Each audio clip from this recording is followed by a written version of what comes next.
A very, very warm welcome here in Arosa. It's nice to be back for the third time with Sesto and the World Spirit Forum. And I thought that we are now back to the intimacy, actually, of the first World Spirits Forum. Some of you have been there when we were at the other hotel, and it was very small and intimate.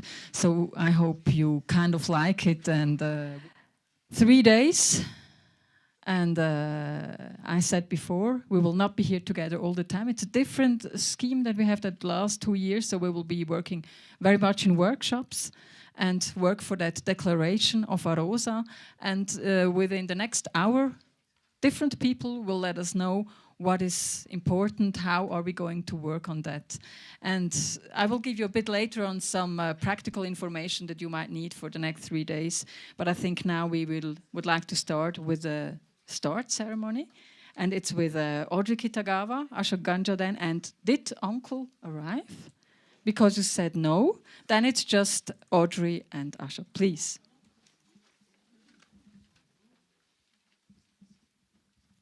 Thank you, Marina. Could we begin with a moment of silence?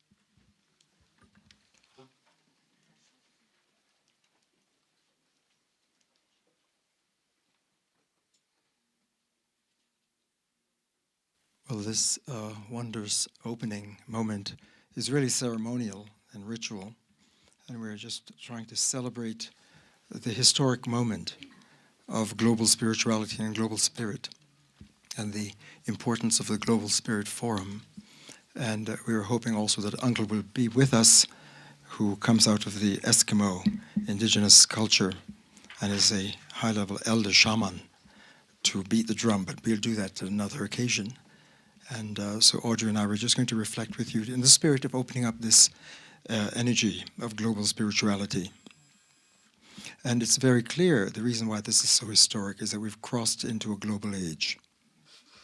And that means really a profound shift that has been long coming in human evolution. All of the great spiritual traditions across the planet and through the ages have been teaching us and methods and ways of awakening a global consciousness. And that is a consciousness of deep interconnectivity. And whether it's the language of Om, or the language of Tao, or the language of Yahweh, the language of Christ, of Allah, the language of science, as it seeks deeply to get the tools to understand the deep interconnectivity of nature and non-locality, it's also gravitating to this fundamental field. So there really is collective wisdom and global spiritual wisdom that we're celebrating. And in that spirit, it's clear that this interconnectivity of reality calls for a dilation of our hearts and our minds as never before. We can't remain in monologue, speaking to others through our own lens and our own local dialects.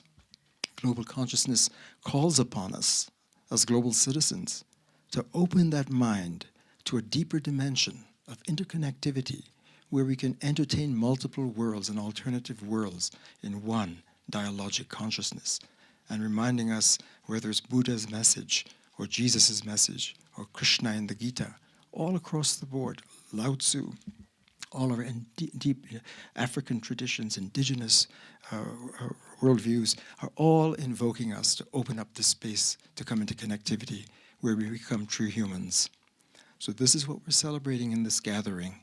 It's a gathering in which we can come together in this global spirit and enter into a resonance at the heart level and truly connect. Because consciousness is not one thing and then connecting another, but consciousness entails this deep connectivity at the heart level to help bring forth this emerging global civilization that is vital now for our survival. We all know we're in grave danger. The planet has reached a crisis point, and it's a crisis of consciousness. And the old ways of consciousness that are egocentric and divisive and fragmenting and polarizing has brought us to this precipice. And we have no choice but to mature to who we are as deep global citizens. So that's in that spirit that we're celebrating. And I'd like to ask Audrey to say a few words on that and perhaps to lead us in a profound chant. But now we have to all chant in this global way, not in our old tribal ways, but to open up this and invoke this global space. Thank you very much, Ashok. And thank each and every one of you for being here, for hearing the call to step forward as global citizens, and to really thank the hosts of this wonderful event who had the genius to create it as a counterpoint to the World Economic Forum. As we have witnessed over the years, the drawbacks as well as the benefits of globalization, and to see the effects of market fundamentalism run rampant throughout the world, we are truly called to move from a place that is speaking of a higher consciousness as we mature as human beings into the fullness of who we are as spiritual beings, and that the old paradigm of power and domination and self-interest, whether it is being made manifest as individuals or in sovereign states, that old paradigm really must be put to rest. And we must bring forth this higher consciousness that speaks to our connection to the fundamental reality of ourselves as truly spiritual beings.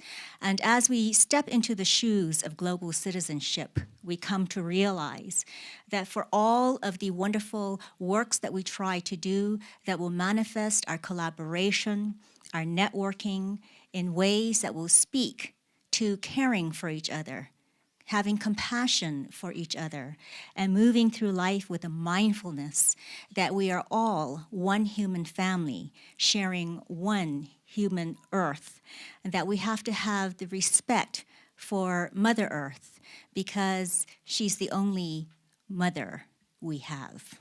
And we are all born from the womb of women. And I also want to say that whatever happens on the earthly plane, whatever degradation we do to the earth, it is a statement to all of us that it is very important that we cannot destroy, suppress, and oppress the rights of 50% of the world's population and not expect that degradation to appear on Mother Earth.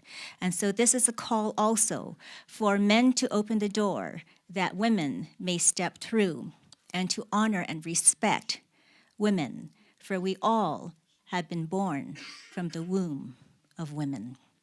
And at this time, I'd like to say the beautiful Gayatri mantra, which is the mantra of enlightenment, that our hearts, our minds, and our spirits may be illumined and enlightened with the heart of the divine, that our hearts, our minds, and our spirits may be open to that higher consciousness as we spend the next few days together working out our action plans on how to move through the world with wisdom. Thank you. Om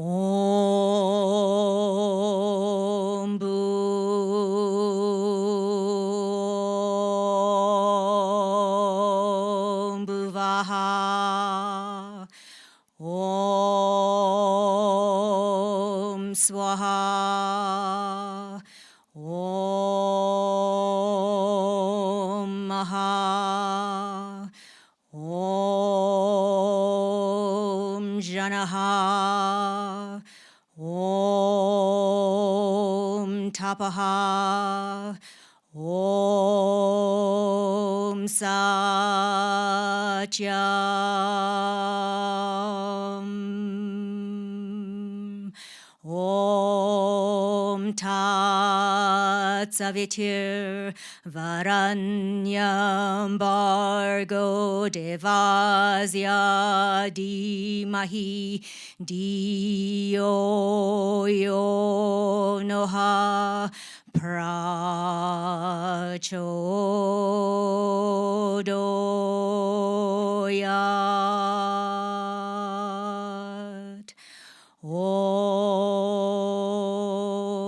Shanti, Shanti, Shanti. Everyone all together now, let's say Om 3 times.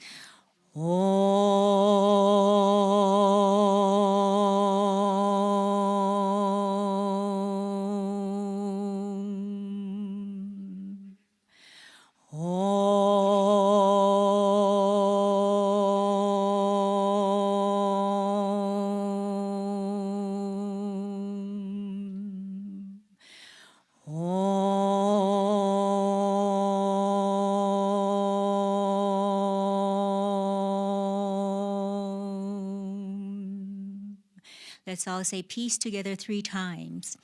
Peace.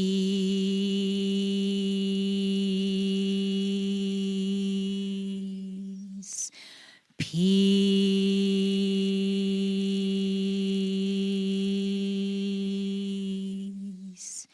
Peace.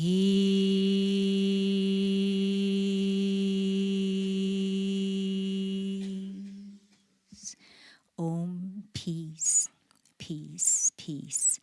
May all the works that are unfolded here during the next few days be filled with peace, and may our consciousness be aligned with the universal laws of love, harmony, balance, and joy. Thank you all very much. Yeah, you can clap if you want to. That's okay.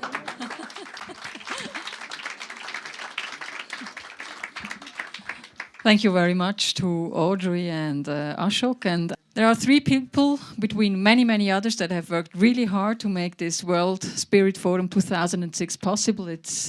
I know it's ladies first, but I want to mention Sesto first, because I always think without him, nothing would have been happened. So it's Sesto Castagnoli, Nina Meyerhof, and Wolfgang Rien. Please.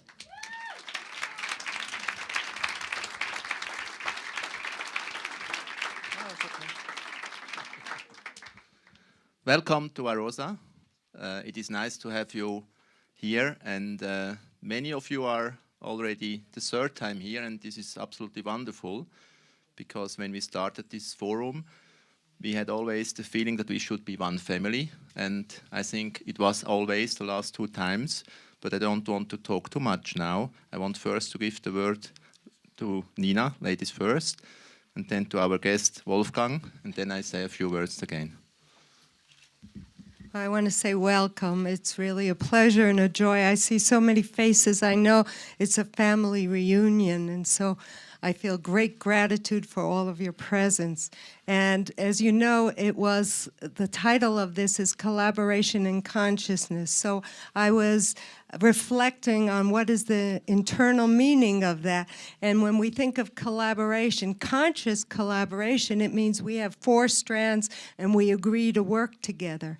But I think if we go to collaboration in consciousness, we rise above and unite in oneness. And so there isn't the reflection in the differences and the compromises in the integration, but there is that sense of unity. And we have, as a group of young people, I'm calling myself we, there have been a whole lot, there have been elders and youth here that have been working for the last number of days. And what we've done is ceremony, we've done sacred dance, we've done meditation, visioning, and then coming to the understanding, what is the World Spirit Youth Council? So they'll be here to share with you, because they've gone into full union.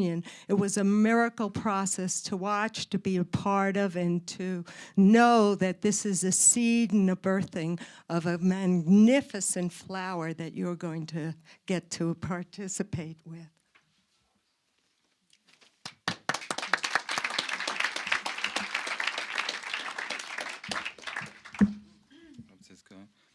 Dear friends of World Wisdom Council, dear friends of the Club of Budapest, welcome to our first meeting here in Arosa. I'm so happy to see that an idea that is only 250 days old has already become reality here, all of us meeting here in Arosa, to reflect on the old year and to discuss the new one. In the name of the board of the Club of Budapest International, I would like to welcome all the guests of the World Spirit Forum 2006 here in Arosa. All the young adults from around the world, all the representatives of important organizations, and all the people that are so engaged to search for new ways to make a better future for our children, who continue to fight for a world of unity, a world without hunger and poverty, a world of equal rights. We all know that this takes different actions than the ones it took to get us here into this situation. We will have to work steady to find new ways and take the necessary steps to achieve these goals.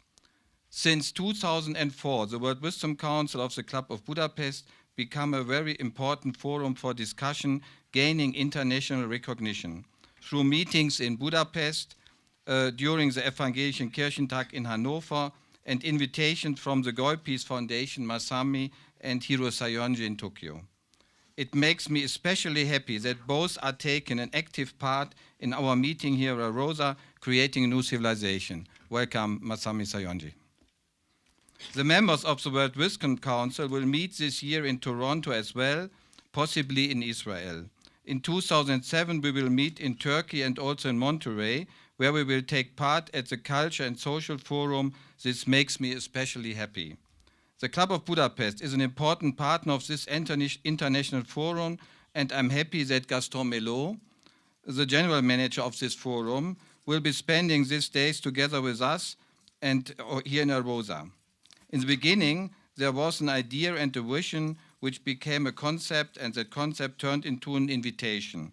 Therefore, I would like to thank Sesto Castagnoli, Nino Meyerhoff, Marco Steiger, and the whole team from the World Spirit Forum for working with the Club of Budapest and myself. Your inspiration, motivation, and spirit have helped to organize this meeting here in Arosa and to turn it into reality. Once again, many thanks to all of you. Finally, I want to greet specially one member of the World Wisdom Council, Jane Goodall. Jane returned 2 days ago from Paris, where UNESCO granted her the gold medal, I think the highest award of the UNESCO, and the next day he received the Legion of Honor Award. Congratulations, Jane. Welcome to all of you.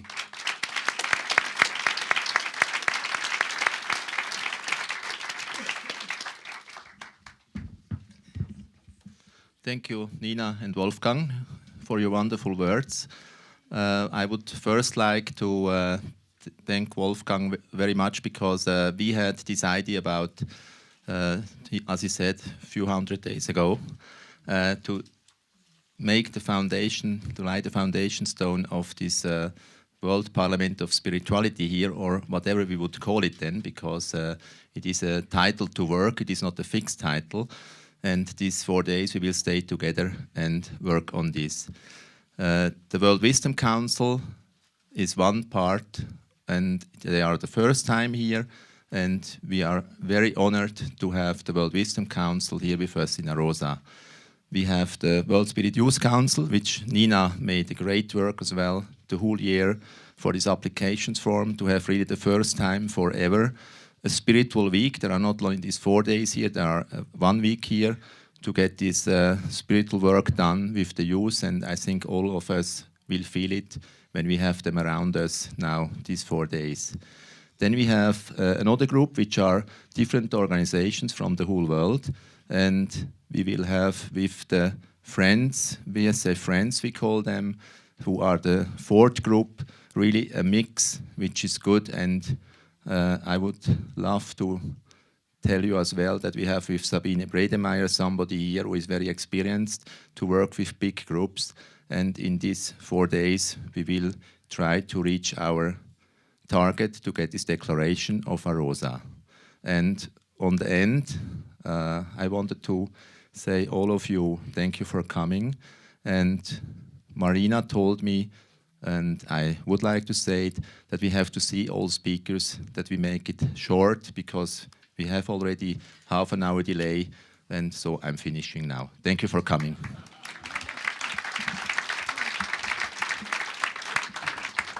I've been asked to make a quick announcement. These are the flags for the World Peace Prayer Society ceremony that we'll have. They're not to keep. You'll be instructed how we work with them. Okay? Thank you.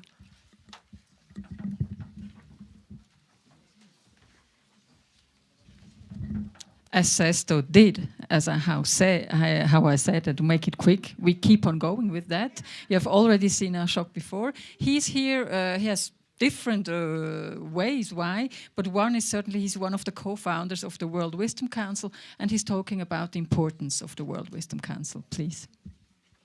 Thank you. Actually, Ervin Laszlo was going to be making these remarks, first of all, to thank our gracious host, the World Spirit Forum, for having us here in Arosa. We're very grateful to that. And for me to just give you a few quick words, I'll be very brief about this, the idea of the World Wisdom Council and how it came about. Wolfgang already gave you a sense of our history from Germany, Hochstadt, and then Budapest and Hanover, and Tokyo was a major event for us, and now coming here. And our intent here is that wisdom we know. The world is in all kinds of grave, urgent dangers, and we're keenly aware of that. And the whole idea of the World Wisdom Council is that wisdom matters in the world. Consciousness matters. And that has been the collective wisdom all through the ages, to recognize when we start to look at wisdom across the planet, all the great wisdom teachings recognize that we make our world with our consciousness. And they've been trying to teach us in different ways that if we remain in immature forms of fragmented consciousness, egocentric and monocentric, seeing and processing reality through your own lens, all kinds of fragmentations and alienations emerge. And if we look at the state of the world today and the crisis we're in, it is a direct result of the cumulative effect of patterns of consciousness through the ages. Despite the great teachings, we remain stuck in old ways. And that really is a challenge of global wisdom being brought to the world.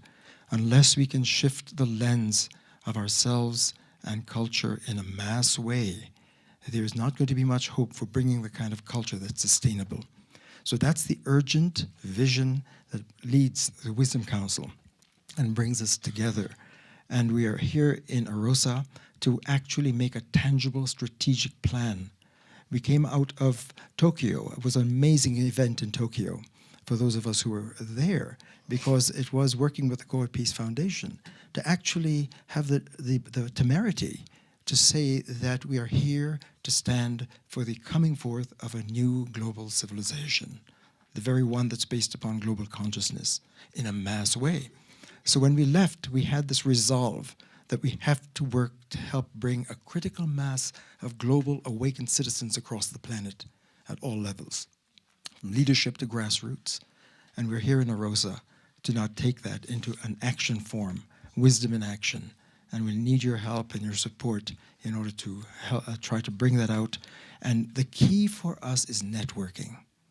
And networking not just in, of course, superficial ways of changing cards and e-addresses, but heart networking, where we truly connect at the heart level together and create a resonant energy field that really is a transformer of the planet.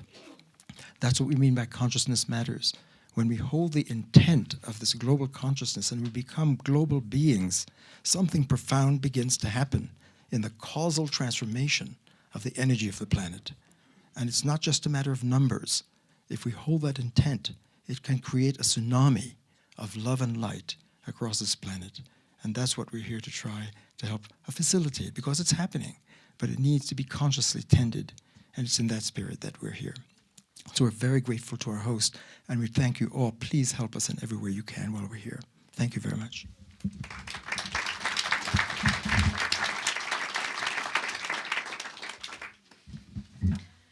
I think that Wolfgang actually already introduced Jane Goodall, so there's not much more to say. I think many of you do know her. And she's going to talk about what do we learn from nature for spirituality and consciousness. Please, Jane Goodall.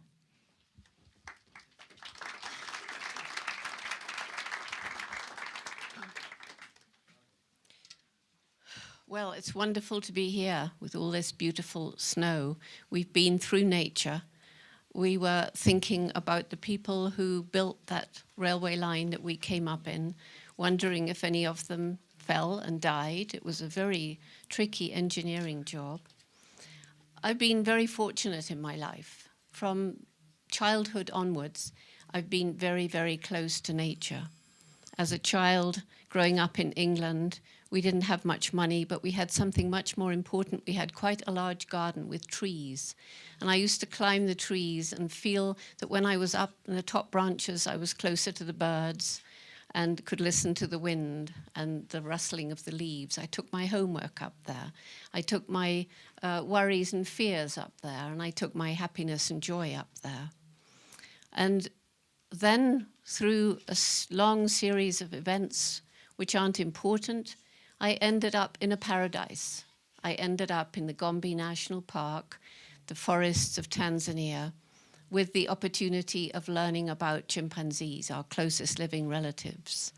And learning about the chimpanzees indeed was amazing, helping us to realize with no question of doubt that there is not a sharp line dividing us from the rest of the animal kingdom.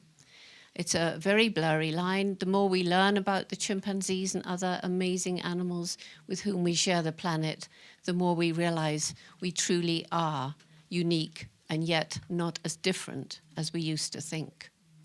But being out there all those months on my own in the Gombe National Park, I didn't gain in spiritual development from being with the chimpanzees, but from being out in nature in a very real way, so that the interconnectedness of the life forms was around me every day, and the birth and the death and the cycle of nature. And I came to have a very strong feeling for trees. I would touch the trunk, some trunks warm from the sun, some smooth, some rough, and I would seem to feel the sap rising up from the ground, the blood of the tree up into the leaves.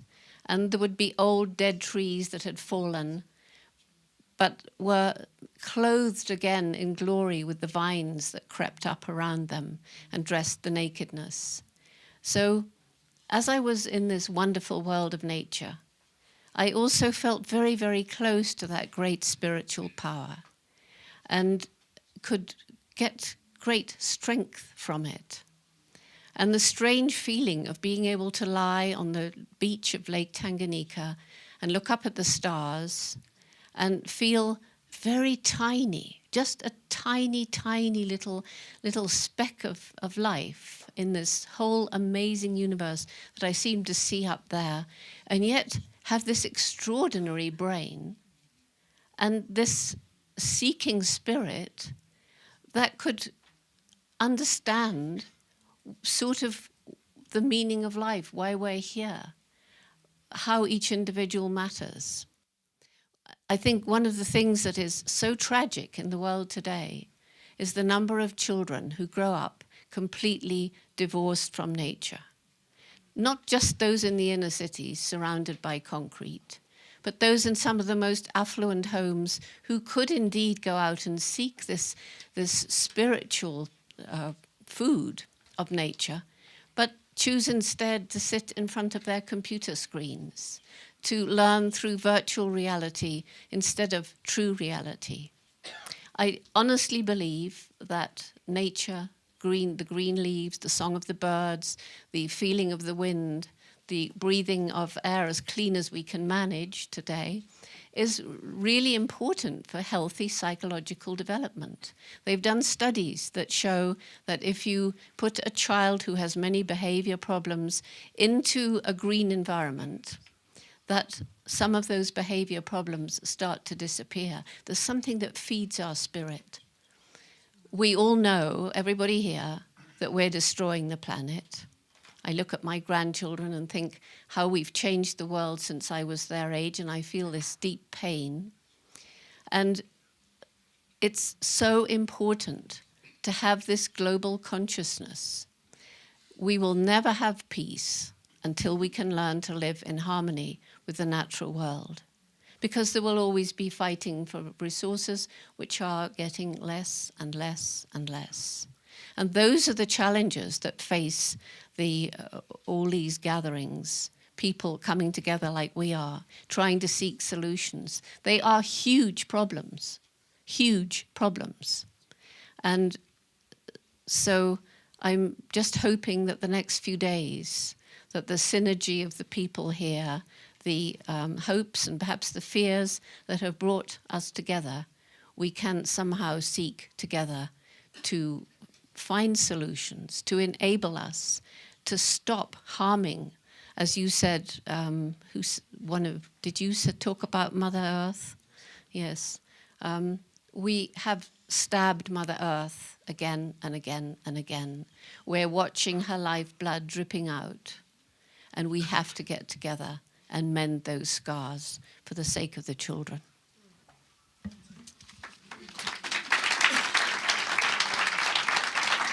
Thank you very much, Jane.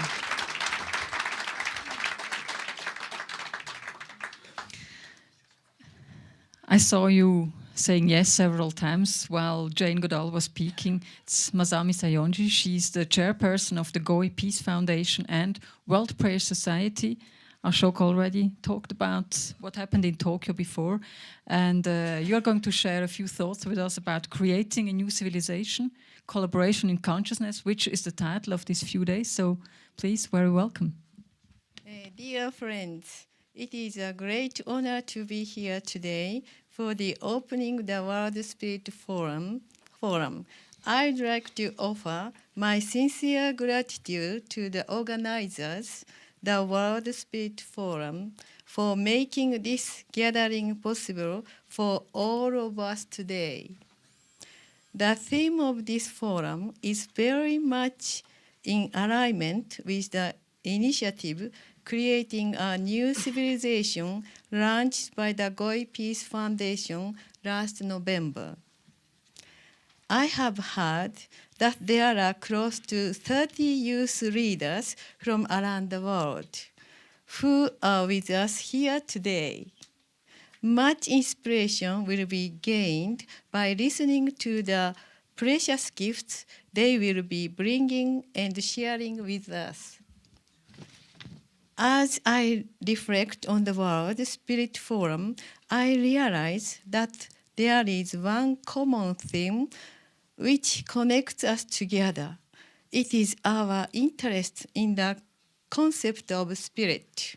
It is our desire to explore the nature of spirit, which brings us together from every corner on earth. As we move from a civilization based on materialism, power, and money to a civilization based on spirituality, it is now that we must make the choice to embrace values based on spirit. A lifestyle based on spirit is one that embraces peace, love, and harmony, gratitude to nature, and respect for all life on earth. A life based on spirit believes in the power of the individual divinity, the power of spirit, which lives within each and every human being. Human consciousness will be elevated as we awaken to the divine life forces that flow through all of us. No longer will we rely on values of the last century. We will no longer expect a power outside of us to be responsible for us. No outside power can truly save us. There is no bigger, stronger, and greater power than the spirit we have within. No government, army, science, technology, medicine, money, or even religion can step in to take our power away or replace it. Bring the power back to yourself. Step into your divinity. Take responsibility to turn your life around. The solution is not without. It is within us. We determine our own fate and collectively the future destiny of humanity.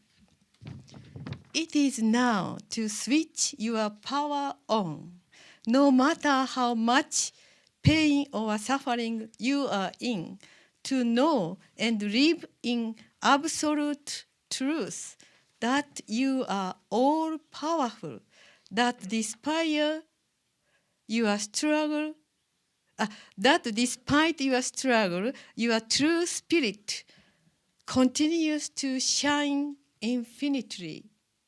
I see that our collaboration in consciousness in a collaboration in spirit, the consciousness that recognizes the essential flow of our spiritual life force, where there are no limitations, only infinite possibilities.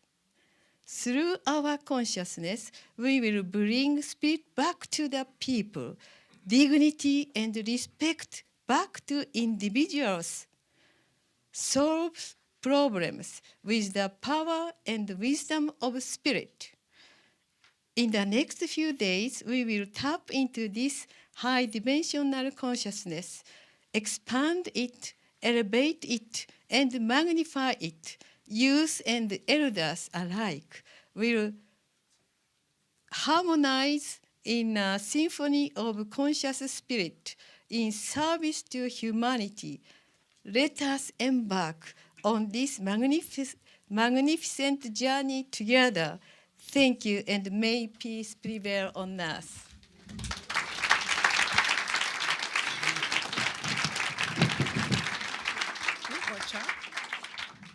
Thank you very much. The next guest, I think he's the one who's dressed most beautifully. It's all in orange. I love it. He's an old friend of the World Spirit Forum, has been here last year. We are very pleased and honored to have His Holiness Risaidas Baba with us. He's from the Sai Foundation and is going to talk about the importance of founding a spiritual parliament. Please. Namaste. Friends, I've been asked today to speak on the importance of founding a spiritual parliament. Every right-minded person in the world today desires and seeks peace and prosperity, and every attempt is being made to attain the same. No effort has been spared in the last century and this to ensure social, political, economic freedom and liberty for all humans. Science has explored, is still exploring, every frontier, known and unknown, in a bid to give mankind all manner of convenience. The medical field has remarkably extended the average lifespan and has excelled in providing the best medical care from pain and disease. The governments of every country are trying their best to provide good governance to establish welfare states where their citizens could live out their most cherished dreams. And yet, despite all these great advances that we have made in all these diverse fields, I ask you a question whose answer is already known to you. Have we found this peace, this happiness? Peace is lacking in the world today because man is constantly chasing after false values. Even when he finds what he thinks he wants, all he gets is temporary satisfaction which has no lasting value. Then he starts off again after more and more false values. We cannot imagine society today without science. Neither can we in any way discount the enormous advantages that have accrued to humankind by the social, economic, and political reforms and progress of the last century. And yet, when we have not found the peace and happiness we had hoped to achieve by all these advancements, that, my dear friends, is the time for us to question ourselves what else is required. What area have we neglected or not nurtured enough that might bring us the peace we so sorely seek? As for my earlier question, the answer for this too is known to all of us. While concentrating so much on the outward progress, we have failed in some measure to bring the same amount of focus to bear upon our internal evolution. While we are all physical, mental, and emotional beings, we are also spiritual beings. This fact needs no proof or testimony from any religious texts, though all the sacred texts of every religion do declare this truth in one voice.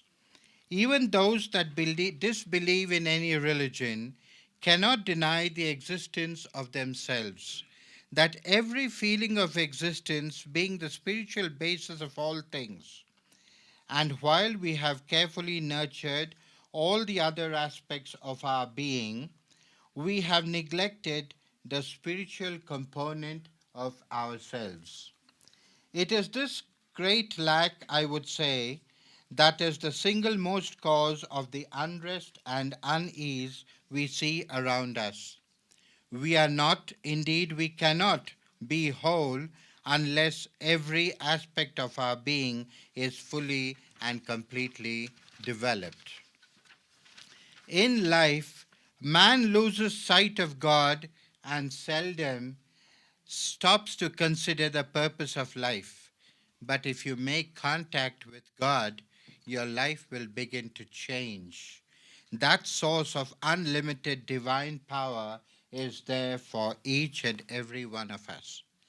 And yet, while we take the greatest pains to emerge as sound, intellectual, emotional beings and bring up our children the same way, we refuse to feed the spiritual part of ourselves. The result is a sorrowful wasting away of our fullness, our wholeness, and what man can be at peace with himself if he treasures a vacuum in his heart? I am reminded here of what the philosopher, mystic, teacher, and author Ralph Waldo Trine said in this regard. I quote, "To be at one with God is to be at peace. Peace is to be found only within, and unless one finds it there, he will never find it at all. Peace lies not in the external world, it lies within one's own soul." Unquote. It is therefore the greatest need, I must say, of the hour to address this negligence. By some choice, deliberate or otherwise, we have excluded our spiritual selves from ourselves. We are paying that price now by seeing our society bleed before our eyes. We have given everything a try in our quest for peace. This is the one thing that we have closed our eyes to. It is now time for us to wake up from the sleep. It is time for the world to realize and recognize the most imperative need of the hour. It is time for us to create a world spiritual parliament to work towards filling this emptiness in the human heart, along with a World Bank to address the economics of the world, a World Court to take care of justice for humanity. We need also a world spiritual parliament that provides mankind a chance to explore and discover this long neglected aspect of themselves. This parliament should strive to provide the right atmosphere, going beyond religious denominations, where mankind can hope to renew and make themselves whole. In a world of crass materialism, this parliament should establish the existence of something far more superior to the cravings of the body and the mind, namely the need of the soul to find fulfillment. For unless we find this fulfillment within ourselves, unless we are all at peace with ourselves, how can there be peace and happiness in the world? The dawn of a new age is approaching, but age is ageless and time is timeless. While man exists in human form, time and age may seem very important, and these factors tend to dominate his life.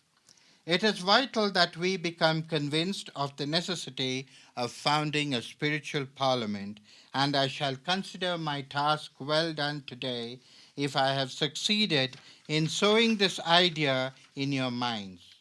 We are all gathered here today men and women of great significance and eminence, because we believe in our hearts the need for such a parliament. We have within ourselves the power also to create such a spiritual parliament. Therefore, I call upon you all, dear friends, to join hands and forces in making this vision a reality.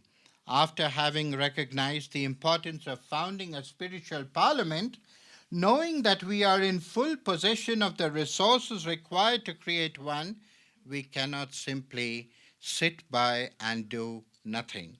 It is time for us to rise up and do our bit in ushering in peace on earth. I leave you all with this thought. Thank you very much, and may peace prevail on earth. Namaste.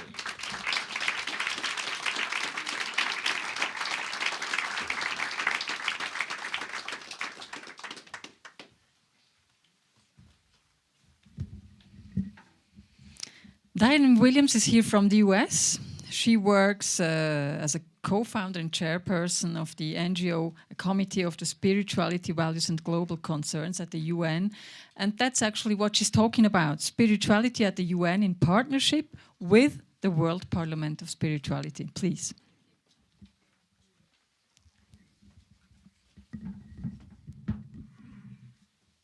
Thank you very much. And I wish to thank the organizers, Sesto, Nina, Marco, Wolfgang, and all of you that put together this wonderful event. I was thinking of Mrs. Sayanji's presentation when she said, they're really harmonizing all of us into a symphony, which I think is so beautiful, and helping us to switch on the spiritual power, which is just exactly what I think we're doing here today. I wanted to start with a quote by the second Secretary General of the United Nations, Dag Hammarskjöld. He said, "We can only succeed in achieving world peace if there's a spiritual renaissance on this planet." And I was asked to speak today on spirituality at the United Nations in partnership with the World Parliament of Spirituality. And I think this partnership with the United Nations is really essential, as well as partnerships with other like-minded organizations. The United Nations was built on spiritual principles and values such as peace, cooperation, human dignity, human rights. And many of the founders, the key founders, including Dag Hammarskjöld himself, Tian, who used to talk about the oneness of the human family, Eleanor Roosevelt, Franklin Roosevelt, they all really came from this spiritual base. And even the current president of the General Assembly, Jan Eliasson, who is from Sweden, talks so much about spirituality and values and why it's important to use this dimension into the world. So spirituality is really quite prominent at the United Nations, and it's getting stronger and stronger as people are recognizing that we haven't really been able to solve the world problems in the way that we've been doing it in the past. So now they're looking to spirituality as an answer, which I think is really wonderful. In 1944, when they were starting to develop the Charter of the United Nations, they tried to come up with 12 major functions of the UN, and one was freedom. And I thought this was very interesting when I was doing some research on the spiritual history of the UN, that they said in this document, for humans to attain the ultimate freedom, the UN not only had to promote material growth, but also spiritual growth. So that was there in 1944, actually before the UN even started. So the Secretary General of the UN, Kofi Annan, recently said, now, more than ever before in human history, we share a common destiny. We can only master it if we face it together. And this is why we have the United Nations. I think this is what we're doing at the World Spirit Forum in Arosa. We're really recognizing this common destiny that we have together, and we really must face it together. In the Arosa Declaration that I know Nina and a number of others helped to draft, there was a really beautiful sentence that said, as human beings, we stand together to solve and resolve all concerns from the perspective of a higher view. And I think this World Parliament of Spirituality is really coming from this higher view. I do think, I would like to just advise, I think that Parliament needs to have its own unique niche and not really duplicate the efforts of other organizations like the Parliament of the World's Religions or the United Religions Initiative, which really works for interfaith cooperation. I mean, I think if we focus on the spiritual essence, that would be really unique, because I haven't seen that before, a parliament that really works on spirituality, that recognizes that we are one human family, that really recognizes that we're born with inherent good qualities, that we're all striving for more beauty, for more love, for more compassion, for more peace. And I think if we focus not so much on the differences, but what we have in common, I think this would be something that we can really contribute to the world. So this year's theme for the World Spirit Forum is collaboration and consciousness. And there's so many other like-minded groups at the United Nations and beyond that I think we can strive to work with. Some of them is the committee that Audrey, myself, Nina, and maybe some others here are involved with, the NGO Committee on Spirituality, Values and Global Concerns. We also have a branch of this at the UN in Geneva. So I don't know if some of you are from Switzerland. I'm assuming you are, but maybe you can get involved with that group there. There's also the Spiritual Caucus, the Values Caucus. We have a committee of religious NGOs at the UN. We have an NGO committee on the Decade of the World's Indigenous Peoples. I see Uncle just walked in, and he's been involved with the Indigenous peoples at the UN. Staff members at the UN has a Society for Enlightenment and Transformation. It's been around for 30 years. A lot of people find that hard to believe, but there is a society within the UN system. We have our URI UN Cooperation Circle, and there's also a project to create a permanent spiritual forum for world peace at the United Nations.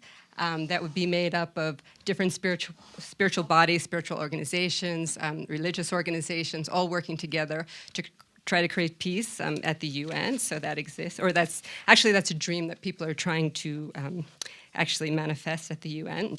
And just some other organizations that are outside the UN system. The Clinton Global Initiative, I think, is something very important that we should definitely strive to work with.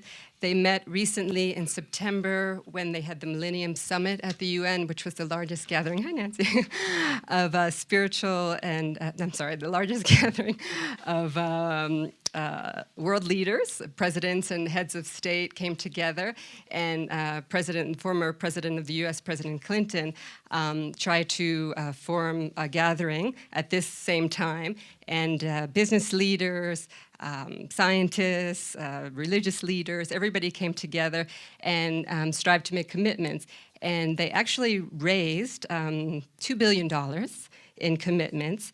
And it's quite successful, and I think, if we can approach them in terms of we want to help them with the spiritual component, I think that would be really wonderful. There's other groups like the Institute for Noetic Sciences. I think we have a representative from here that works with spirituality and consciousness. I think it would be wonderful to partner with them. There's also the Alliance for the New Humanity, an alliance that Deepak Chopra, the author, and Oscar Arias, the Nobel Peace Prize laureate, Betty Williams, a bunch of people came together to really organize this new consciousness, this new interconnectedness of the humanity in a network. There's also the World Commission on Global Consciousness and Spirituality that Audrey and Ashok are involved with. And there's so many other groups. I know there's somebody here from business and spirit. So there's so many groups we could be working with on this new parliament. So I'm sure we'll find many ways we can partner together. And I'd like to end with some words by Kofi Annan, the UN Secretary General, when he was addressing a body of spiritual and religious leaders in the year 2000. Several times he talked about the importance of the non-material, the spiritual dimension. And he said, at the heart, we are dealing with universal values, to be merciful, to be tolerant, to love thy neighbor. There is no mystery here. Such values are deeply ingrained in the human spirit itself. It is little wonder that some of the values animate the Charter of the United Nations and lie at the root of our search for world peace.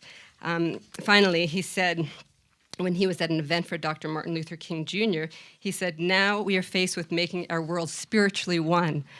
Through our scientific genius, we have made the world a neighborhood. Now through moral and spiritual genius, we must make it a brotherhood, and I'd like to add sisterhood as well. So I think this moral and spiritual genius that the Secretary General spoke about is in this room. It's all of us and all of our colleagues that we work with. And I know many of you, many, many years, and I see you create miracles and magic over and over again in so many ways because of the spiritual dimension that you talked about and the spiritual power when we turn the light on. So I know 200% that we can create this world parliament of spirituality together if we really use our soul force and this moral intent that the Secretary General spoke about. So thank you very much, and I look forward to working with all of you on this endeavor.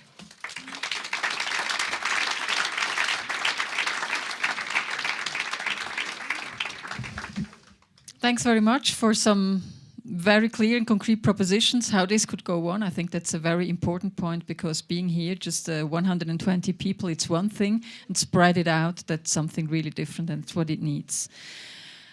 Nina was talking about the World Spirit Youth Council, the younger ones, and we have Jackie Furtado and Oran Cohen sharing a few words about how they see this collaboration and consciousness between youth and elder. Please.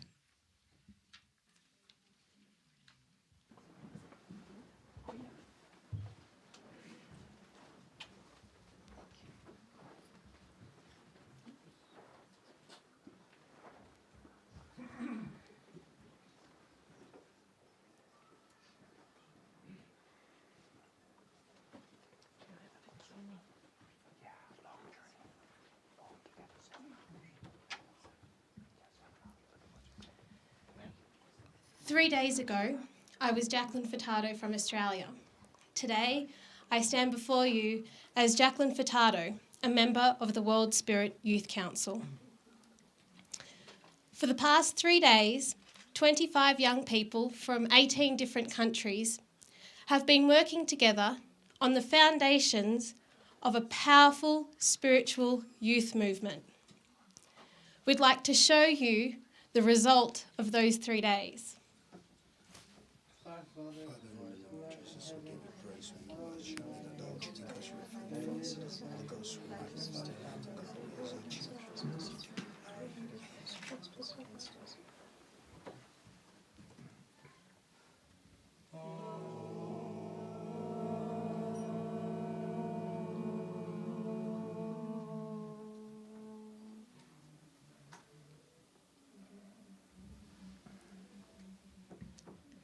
We are very pleased to be here to share in the World Spirit Forum with you, and we look forward to the next couple of days in building long-lasting, fruitful relationships with each and every one of you. Thank you.